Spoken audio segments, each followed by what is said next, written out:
Okay. Hi guys, this is Jeffrey here, and welcome to my brand new tablet for sure. But just like uh, just like on my old one, these are Stout Craig and Channel Awesome reaction videos. This one looks like it's for Disneycember, and it's the BFG. But anyway, yeah, let's do this.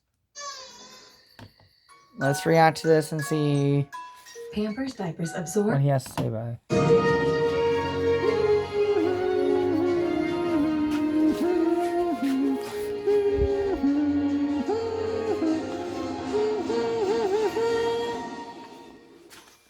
Sorry, Doom fans, this is not the BFG you're thinking of. This is instead Steven Spielberg and Disney joining forces to bring the classic Roald Dahl book to life. It didn't do very well at the box office, and honestly, I'd be lying if I said I didn't see why. BFG is not a bad movie. There aren't any moments that were cringeworthy or I was going nuts watching it, but at the same time, it does exactly what you expect it to do with no surprises. Sophie is a girl in an orphanage who one night wakes up and swears she heard something. Sure enough, she sees it too. A giant, played by Mark Rylance, motion capture, but we'll get to that in a bit, sees that she sees him and decides to kidnap her. Afraid she'll tell people of his existence. He takes her to the land of giants, not exactly knowing what to do with her, but over time, as you'd imagine, they spawn a little bit of a friendship. She goes with him to mystical places and even helps him capture dreams. But it turns out he's actually a very tiny giant, and the other bigger giants pick on him all the time. One day, when he finally fights back, they discover that he's keeping Sophie and demand to see her.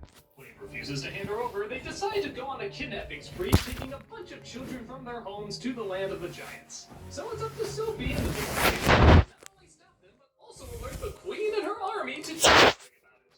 Growing up, I really loved the original book. It was slow moving, but you really kind of felt this connection. It somehow felt mature, even though it was still written for kids. The movie very much tries to capture that as well as the whimsical side to it, but I feel like Spielberg has been putting too much emphasis on the whimsical side and not the realistic side. And I know, it's giants, it's catchy dreams, it's fantasy, it's not realistic at all. But part of what made the book so special is that it felt real. There were a lot of times where they just stood around and talked or saw how he put things together and the different foods and elements that were all around this world. And again, to Spielberg's credit, he does show all that. But the problem is, unlike something like E.T., where the camera can stay still and you can really feel like you're in this home with an alien in it, here, the camera is always flying, always whizzing, music is always going do-do-do-do-do, it never takes a break. Because it's always trying to look so flashy and impress you, you never really feel like the girl and the giant are in the same scene. Even though both the leads are incredibly good actors, it always looks like the girl is talking to nobody and a motion capture person is put in later. While the CGI on it is not bad, it's not really convincing either.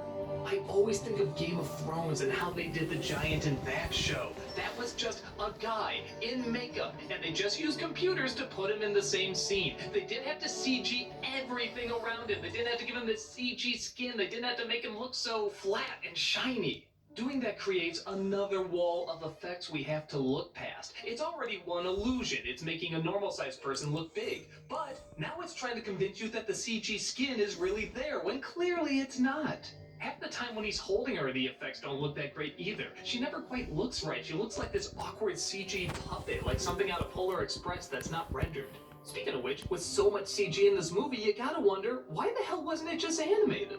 I mean, these giants never move like they're really there. They either move too fast or like there's no weight to their actions. When you watch something like Godzilla, King Kong, or the Lord of the Rings movies, there's this kind of movement that feels like they're really large. They slow it down and it gives the creatures such an immense size to them. Here they just kind of move like people, maybe a hint slower.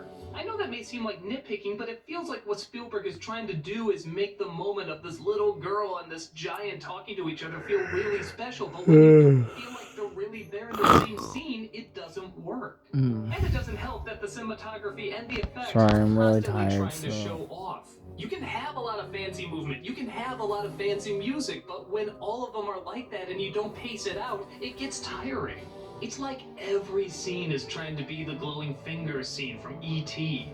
Separately, these scenes are fine, but when you put them all together, it just kind of becomes bland and generic. The only scene that actually kind of intrigued me comes from this one actress. She plays the Queen, and you might recognize her from Downton Abbey.